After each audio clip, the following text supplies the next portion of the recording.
prisão do senhor Sérgio Cabral provavelmente deve se estender por mais tempo, mas é importante nós ficarmos atentos a uma manobra que tomou corpo no depoimento dele para a Polícia Federal e que a repórter Mariana Procópio, aqui da TV Bandeirantes do Rio de Janeiro, sacou muito bem. As pessoas estranharam que tenha partido dos advogados do Sérgio Cabral a iniciativa de provocá-lo a citar o nome do governador Pezão no seu depoimento. Pô, peraí. Por que dois sócios tão antigos na política, e para dizer que são sócios apenas na política, começaria agora um deles a botar o outro na boca do sapo? Então, Mariana Procópio matou a charada. Os advogados de Sérgio Cabral estão tentando fazer com que o juízo da causa, da ação a que ele está respondendo, conclua que Pezão também está envolvido. Eu nem estou dizendo que Pezão não esteja, como Sérgio Cabral sugeriu ao dizer que ele é que se relacionava com os empreiteiros, ele é que supervisionava as obras acusadas de superfaturamento, ele é que o apresentou a um dos secretários corruptos que está preso com o Sérgio Cabral lá em Bangu. Toda hora ele citava o Pezão, mas não porque o juiz tivesse induzido a isso. O advogado do próprio Cabral é que ficou fazendo perguntas que Cabral respondia citando Pezão. Por quê? É o começo de uma delação premiada de Cabral que envolverá Pezão? Pezão hoje já disse que está tranquilo nos jornais, aquele climão, né? Não tenho nada com isso e tal. Pois bem, a manobra é a seguinte: se Pezão for incluído no processo, ele vai para o Superior Tribunal de Justiça porque Pezão tem foro privilegiado. Então é uma maneira de empurrar o andamento do processo para a instância superior, onde a tramitação, sabemos todos, é a que nós conhecemos, com os trâmites, a lentidão, os recursos, etc, etc, etc. Então, atenção para essa manobra. A do garotinho já deu certo. O espertalhão está em casa, cercado de todo o conforto. A do Sérgio Cabral talvez possa dar certo também. Não sei se isso implicará conceder-lhe liberdade, mas implica embolar o meio de campo do processo, levando para o STJ se Pezão for incluído a partir das declarações de Cabral nessa mesma investigação. Vamos lá.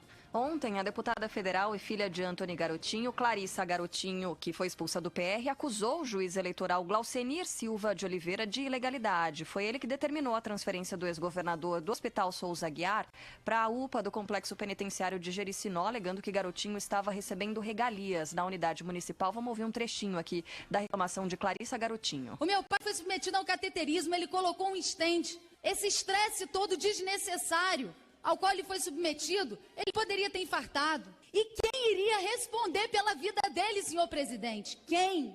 Muito obrigado, senhor presidente. Deputada, eu tenho um carinho e um respeito muito grande pela família de Vossa Excelência. Seu pai está bem? Está em casa. Graças a Deus, ele já teve alta. Muito obrigada, senhor presidente.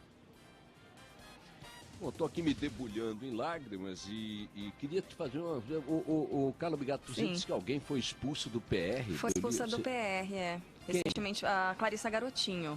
Na verdade, por causa da votação da PEC do teto de gastos, né? Votou ela contra divergiu a PEC, contra a orientação do partido. Isso. Ah, é? Uhum. Foi nesta semana. Mas o Garotinho está em qual partido? No PR, né? PR. O Garotinho não saiu do partido. Não. Não, tá certo. A filha, então, agora está sem partido. Sem partido, exatamente. Tá certo. Vamos lá. Ok. E a Assembleia Legislativa do Rio Grande do Sul deve iniciar hoje a contagem do prazo de até 15 dias para votar o pacote de medidas do governo contra a crise financeira. Ontem, o Estado entregou os projetos aos deputados e decretou a situação de calamidade nas finanças. O governador José Ivo Sartori, do PMDB, espera que os parlamentares votem todos os projetos até o fim do ano. Gastamos mais do que arrecadamos e, por isso, não conseguimos cumprir até mesmo as obrigações mais essenciais. E ontem eu estava lendo uma entrevista do Pezão, não sei para que jornal, peço desculpas aqui ao companheiro que o entrevistou, não me lembro exatamente onde eu vi, em que ele é de uma não vou chamar de sinceridade, é de um cinismo desconcertante, né? Analisando a trajetória que nos levou a essa insolvência, essa crise inédita no estado do Rio de Janeiro. Ele diz, não, realmente a gente erra no governo. E a gente errou em acreditar demais na prosperidade do petróleo. A gente errou em achar que aquilo não acabaria nunca. A gente errou em dar aumentos que não deveria ter dado naquele momento, naquelas proporções, naquele contexto. A gente errou ao aumentar a máquina pública do jeito que aumentou. Ele só não falou das isenções bilionárias que ele e seu grupo concederam, porque aí tem jogo que ele não pode admitir, porque é batom na cueca. Mas o resto ele vai falando como se, sabe, fosse assim, um outro ente, sabe, um outro ser que tivesse cometido aqueles erros, e não ele e o grupo dele. Uma coisa assim de uma autoindulgência comovente, sabe, comovente. Olha, Orengo, o governo federal anunciou ontem que vai pegar uma parte do dinheiro repatriado, das multas agora, 5 bilhões de reais, e distribuir aos governadores. Eu não sei como é que vai se dar essa distribuição, que critérios vão reger essa distribuição, se vai ser proporcional à população, proporcional ao tamanho da dívida, não sei. Mas é claro que isso aí é tentar curar cirurgia de grande porte com o esparadrapo. Isso aí vai tapar um buraquinho no dente da crise de cada estado, e daqui a 2 meses a insolvência baterá a porta com a mesma intensidade ou talvez maior.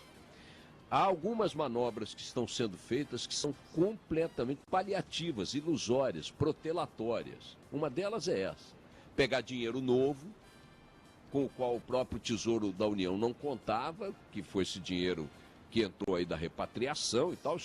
Isso não é dinheiro fruto de atividade econômica, isso é dinheiro, é como se você achasse nota esquecida no bolso da calça, sabe aquela surpresa raríssima que a gente tem, de vez em quando mete a mão no bolso de uma calça que você não usa há muito tempo, tem lá uma nota de R$10. Putz, achei dinheiro. O governo meteu a mão num bolso esquecido e pegou 50 bilhões de reais ou algo do gênero. Vai pegar uma parte desse dinheiro, botar na mão dos governadores para tapar buraco de uma máquina que não está zerando despesa e receita todo mês. Então, se o rombo continua sendo repetido todo mês, você vai com esse dinheiro tapar o rombo deste mês, eventualmente acertar aí alguns 13º aqui e ali, mas em janeiro e fevereiro a realidade se imporá novamente. A outra coisa é antecipar a venda de créditos recebíveis aqui no Rio, royalty do petróleo. Então você vai ter um royalty esperado para dezembro de 2017, chega hoje no banco e diz, ó, toma aqui essa fatura, me antecipa esse dinheiro. Tá bom, o cara vai te dar o dinheiro hoje. Como que está fazendo a tua falência? É uma diferença entre o que você gasta e o que você arrecada hoje. O que você vai fazer? Você vai tapar o buraco hoje, quando chegar em dezembro de 2017 não tem aquele royalty. Mas o buraco continua sendo gerado todo mês. Essa crise dos governadores vai custar muito caro para todos os estados, vai custar muito caro para a população desses estados, vai custar caro para os contribuintes, porque eles vão aumentar impostos, como aqui no Rio de Janeiro já está aumentando ICMS, um monte de artigos e tal, e vai custar caro, como não poderia deixar de custar, para o funcionalismo público estadual. O couro vai comer aí nessa área pesado, porque os estados não sobreviverão sem cortes significativos, e vai ser geral o corte, vai ser geral, não vai ter saída. Vamos lá. Boixá, só um comparativo rápido, viu? Esses 5 bi que vão ser distribuídos aí entre os estados, ele representa só a projeção de déficit do Rio Grande do Sul. A projeção do Rio Grande do Sul é de 5 bilhões de déficit. É claro que essa quantia vai ser dividida entre os estados, então realmente é muito pouco. Vamos dizer que eles dessem os 5 bilhões só para o Rio Grande do Sul, ok? Você zerava o déficit. Mas é que nem na casa da gente, todo mês você ganha 90 e gasta 100. Você faz um déficit de 10 todo mês. Eu chego num determinado mês e te dou 100. Aí seu teu déficit nesse mês é 0. Mas no mês seguinte é 10. Você continuou gastando 100, recebendo 90. No segundo mês, o déficit é 20. 2 meses acumulados. 3, 4, 5. Então é o seguinte, enquanto não tapar a diferença entre o que gasta e o que arrecada, o buraco vai ser constante. Você vai botando dinheiro e vai engolindo. Vai botando dinheiro e vai engolindo. 5 bilhões de reais não vai dar para nada, é ridículo. E fica todo mundo desesperado, achando que isso é a solução da crise que os estados estão vivendo. Bobagem. Olhando aqui nos jornais, Carla Bigato e Rodrigo Orengo, não chego a ficar estarrecido, não, porque estou tão acostumado com essas coisas, mas vejam a declaração do presidente da Câmara, Rodrigo Maia, ainda sobre o escândalo envolvendo o ministro Gedel Vieira Lima. A lógica pervertida da política brasileira agora é focar as críticas no ministro que denunciou a irregularidade, o ministro Calhero da Cultura.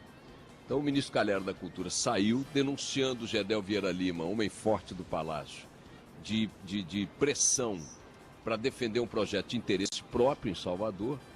E agora, ontem, depois de uma romaria em solidariedade ao Gedel, não ao denunciante que pediu demissão, não, ao Gedel, considerado figura fundamental para os destinos da nação brasileira, Gedel Vieira Lima, hein?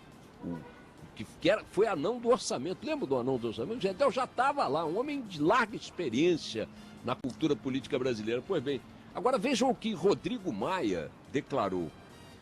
O episódio tem dois lados e essa polêmica tem muita espuma. Se de fato o ministro Calhero tinha algum problema, tinha que ter falado no primeiro dia.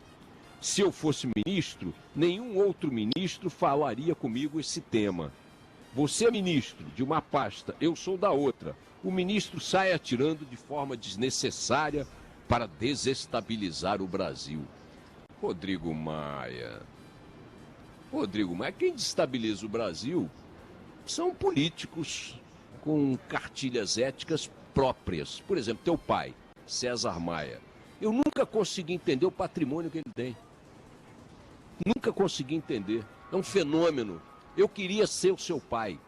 Eu queria ser seu pai, Rodrigo Maia, para ter as propriedades acumulativas que seu pai exibiu na vida pública. Um homem que só trabalhou na vida pública. A consultoria. Bom. Consultoria no Brasil dá mais dinheiro do que nos Estados Unidos. Nas maiores economias do mundo, as consultorias não rendem o que rendem aqui. É natural, o Rodrigo Maia, que criado num ambiente desse, com os códigos da área política, como você foi criado, é natural que você pense desse jeito. Que um episódio desse tem muita espuma. Que o acusador que pediu demissão é que está errado. Quem está certo é o que fez a pressão. Quem está certo é quem você foi homenagear ontem. É natural que alguém que provenha do meio que você saiu, que gerou você, pense desse jeito. O que vai se esperar de Rodrigo Maia? Vamos lá.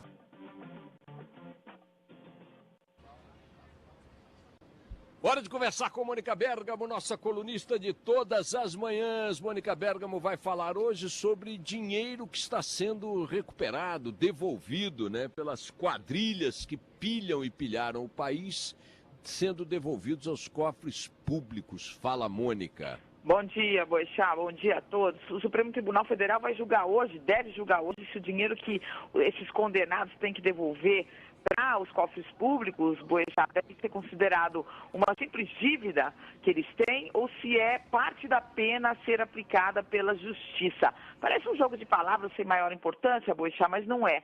A simples dívida com o Estado, ela fica inscrita na dívida ativa da União, uma espécie de lista negra dos devedores dos governos, e sabe Deus quando ela é cobrada. É um processo muito lento, sem maiores consequências para quem deve, mas é algo muito lento e fica lá inscrita essa dívida. Você é simplesmente um devedor de um dinheiro. Já a multa, se ela faz parte da pena, ela, em primeiro lugar, pode ser cobrada pelo Ministério Público Federal. Ela tem que ser saldada rapidamente, porque ela integra o conjunto de punições à pessoa condenada. Portanto, o MP fica ali mais em cima e isso faz parte de um conjunto e a pessoa não pode se considerar absolvida, não. Cumpriu a sua pena, ela não vai, o Estado não pode considerar que ela cumpriu a pena se ela não fez esse pagamento. O ministro Luiz Roberto Barroso é o relator desse caso, ele já deu o seu voto, ele acha que a multa tem que fazer parte da pena e que deve ser cobrada pelo Ministério Público. Esse caso está sendo discutido ainda no âmbito do mensalão, em que vários condenados ainda não pagaram o que eles devem, Boixá, o que foi determinado. O caso mais notório é o do Marcos Valério, do publicitário Marcos Valério, que foi o pivô daquele escândalo. Ele deve R$ 7.533.000, segundo a planilha do próprio Supremo, ele ainda não saldou essa dívida. É uma dívida que está inscrita ali na dívida ativa da União. Os petistas condenados, como todos devem se recordar, eles pagaram graças àquela vaquinha virtual que foi organizada por militantes, por familiares, por amigos deles. O José Genuíno pagou 660 mil, José Dirceu pagou 971 mil, Delúbio Soares pagou 466 mil, um outro condenado, Roberto Jefferson, pagou 840 mil, aliás. Enfim, foram arrecadados até agora, vou deixar no total, no caso do mensalão, 12.256.492,35. O que hoje, Boechat, naquele momento em que foram estabelecidas as multas, parecia algo muito grande, de um valor muito alto, mas hoje virou nada, né, se a gente compara com os valores em discussão no caso do Petrolão, que são milhões e milhões e milhões, apenas um dos delatores já devolveu 100 milhões, enfim, 12, acaba que não é nada. Mas o que está se discutindo aí é o mérito da questão e não os valores. Boechat. É a natureza, né? A natureza da dívida, né? O enquadramento do valor a ser ressarcido, né? E quem vai cobrar, né? Que é a grande disputa, né? Mas o que determina quem vai cobrar é o nome que ele recebe. Exatamente. Né? O Barroso determinou que o Ministério Público cobrasse, mas a Fazenda Nacional recorreu e falou, não, é uma dívida e eu é que tem que cobrar. Então há uma disputa aí também. É uma maluquice da Fazenda Nacional, porque a cobrança feita pelo Ministério Público se dá no âmbito penal e é muito mais incisiva, muito mais contundente, né? Muito mais efetiva, não? É lógico. Uma coisa que é curiosa é que foram pagando, segundo eu apurei, quer dizer, foram pagando pessoas que estavam mais próximas de acabar suas penas e tudo. Outros não. Como o caso do Marcos Valério, que deve ficar muitos anos ainda preso. Então deixa para depois, né? Não se importa muito. Mas vai ser. O dado é que as dívidas tributárias, né, que são essas que você disse que ficam aí em discussão, em processo de cobrança, que se arrastam durante muitos anos, né? Estas são as dívidas que a Fazenda Nacional se encarrega de cobrar, de gerenciar. Definitivamente não é tão assustador quanto você ter no teu calcanhar o Ministério Público, com a natureza penal de suas iniciativas, né? Exatamente. Me parece que o voto do ministro Barroso encaminha o assunto para um trâmite mais efetivo de cobrança. E quanto ao que a Fazenda Nacional está cobrando, ela tem bilhões a receber e não dá conta do recado. É verdade. Ela não tem material humano, não tem condições, não tem, é muita coisa. Olha, a quantidade de dívidas em cobrança na Fazenda Nacional soma bilhões e bilhões e bilhões e bilhões de reais. Pretender ter mais essas na fila me parece uma bobagem, mas enfim, vamos lá. Mônica Bergamo nos alertando aí para mais uma decisão importante do Supremo Tribunal Federal, pertinente às devoluções. Está na pauta de hoje, provavelmente entra na pauta, provavelmente, né? Às vezes muda a pauta, mas provavelmente entra na pauta de hoje.